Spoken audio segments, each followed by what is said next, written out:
और ये इस बार हो चुका है रेडी।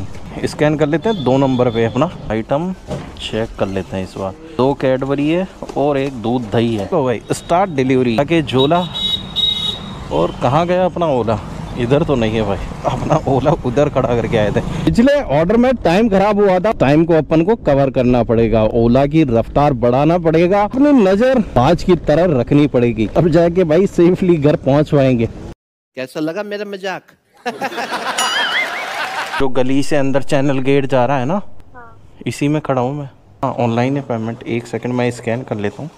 मुझे लगा आपको मिला नहीं अभी तक। नहीं दिया ही नहीं उन्होंने।